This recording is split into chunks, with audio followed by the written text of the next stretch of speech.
ये चैनल केवल मनोरंजन के लिए है। हम किसी भी तरह की अंधश्रद्धा को बढ़ावा नहीं देते। राजस्थान में रुदाली नामक एक समुदाय है। रुदालियों का काम होता है बुलावा आने पर किसी की अर्थी के सामने रोना, शोक जताना। राजस्थान में आज भी ये प्रथा हमें जीवित स्वरूप से दिखाई देती है। हमारी आज की कहानी है बावरी नाम के एक रुदाली की, जो उनके बस्ती की मुखिया थी। उस रात सन्नाटा कुछ ज्यादा ही था। रेगिस्तान से आती हुई ठंडी हवाएं बदन को मानो चुभ रही थी। हाथों में लालटेन पकड़े हुए बावरी तेजी से चल तो रही थी, पर झाड़ियों से आती आवाजें बता रही थी कि अंधेरे में बसने वाले कई जानवर आसपास मौजूद हैं।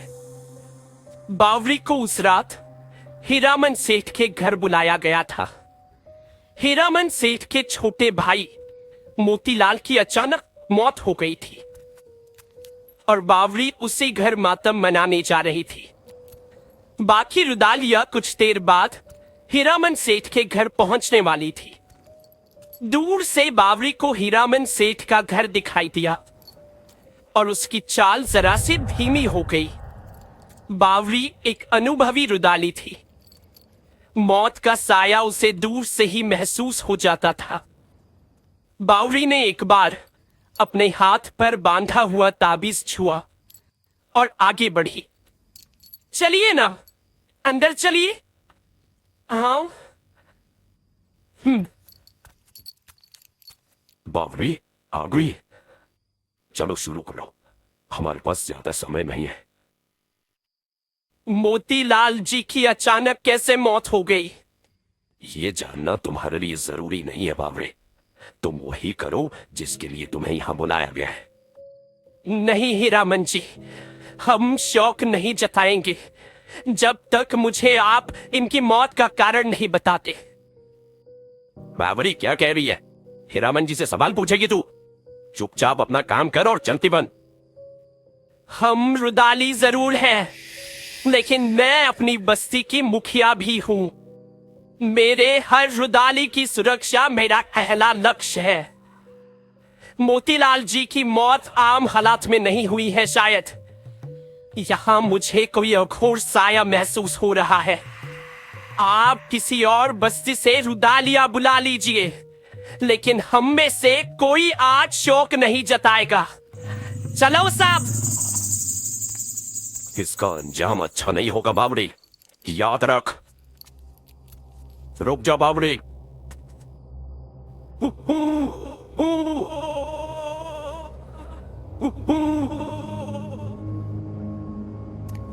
सुनिए,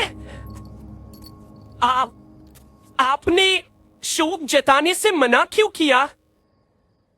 छाया, समझ आने के बाद से हम यही काम करते आ रहे हैं। यूं समझो जिंदगी से ज्यादा हम मौत के साथ रहते आए हैं। इतने सालों में मौत से इतनी गहरी पहचान हो गई है कि उसके हर पहलू हम जान सकते हैं। मोतीलाल की मौत अघोर मौत है। उसके शव पर रोना खतरे से खाली नहीं। मुझे यह महसूस हुआ कि जो उसके शव पर रोएगा उसका अंजाम अच्छा नहीं होगा। मैं नहीं चाहती मेरा कोई भी साथी खतरे का सामना करे। चलो। बावरी ने शायद उस रात बस्ती की रुदालियों को बचा लिया, लेकिन आने वाले दिनों में उन पर क्या गुजरने वाली थी, इस बात का किसी को कोई अंदाजा नहीं था। अगले दिन से ही बस्ती का माहौल बदला बदला सा लगने लगा। दिन तो ठीक ठाक कटता था, लेकिन रात में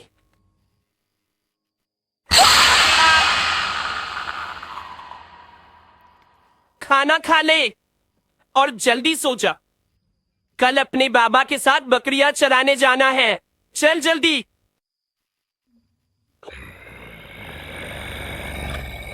हाँ, कैफी आवाजें? चुप रहो।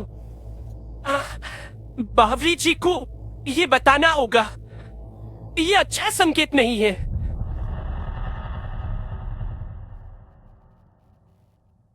रात में कई बार ऐसी आवाजें आती है। डर के मारे हम सबका बुरा हाल हुआ था। बावरी जी, ये सब क्या हो रहा है?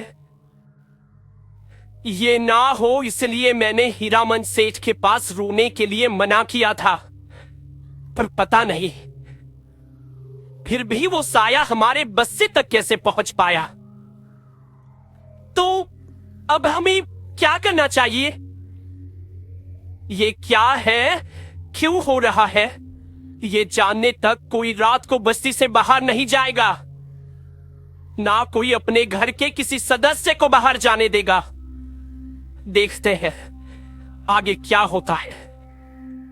मैं आज ही यमराज के मंदिर जाकर महंत से मिलती हूं। ये जो भी है अच्छा तो नहीं है। तब तक सभी सावधान रहना।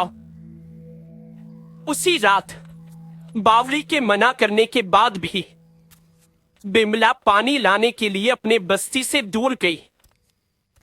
बिमला चलकर बस्ती की तरफ आ रही थी कि उसे झाड़ियों में से किसी जानवर के चलने की आवाज सुनाई दी। डरी हुई बिमला तेजी से चलने लगी, लेकिन उसकी रफ्तार बढ़ते ही झाड़ियों से आती हुई घुर्राहट बढ़ गई। बिमला ने पानी का मटका फेंक दिया और वो बस्ती की तरफ दौड़ने लगी, पर अचानक किसी अजीबोगरीब जानवर ने उस पर बिमला छूटने की चीखने और कोशिश कर भी रही, पर वो जानवर उसे झाड़ियों में खींच कर सुनाई देती रही तो बस बिमला की चीखें और उसका दर्द में दरहना। आखिर देखो बिमला की सूजन से कितनी फूल गई है। जरूर इसे बहुत दर्दनाक मौत आई होगी। सवाल ये है कि आखिर बिमला ही क्यों? हमने हीरामन के घर शौक नहीं जताया। यह हादसा होना ही नहीं चाहिए था। जरूर बिमला से कुछ गलती हुई है।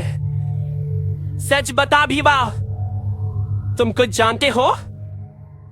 उस रात आप सब लौट आए, सब अपने घर गए। तभी हीरामन का आदमी आकर बिमला से मिला। उसने ज्यादा पैसे दिए बिमला को। मैंने लाख मना किया, पर पैसों के लालच में बिमला ने एक ना मानी। देर रात वो मोतीलाल के शव पर शोक जताकर ही लौटी। अब ये कहानी जल्दी खत्म नहीं होगी। बिमला अकेली तो नहीं गई होगी। और कौन था उसके साथ? बताओ, कौन गया था उसके साथ? उस रात बिमला के साथ कौन था? रुदालिया कभी अकेले शौक नहीं जताती। बिमला ने पैसों के लालच में अपने साथ और रुदालियों की जानें भी जोखिम में डाल दी थी। मोतीलाल की मौत के साथ शुरू हुआ ये चक्र अब कहां जाकर थमेगा, ये कोई नहीं बता सकता।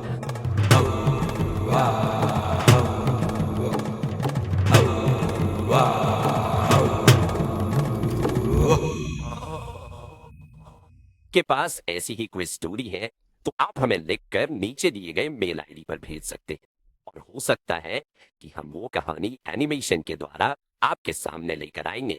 अगर ये कहानी आपको अच्छी लगी तो इसे लाइक, कमेंट और शेयर कीजिए, और हमें इंस्टाग्राम पे फॉलो करना मत भूलिए।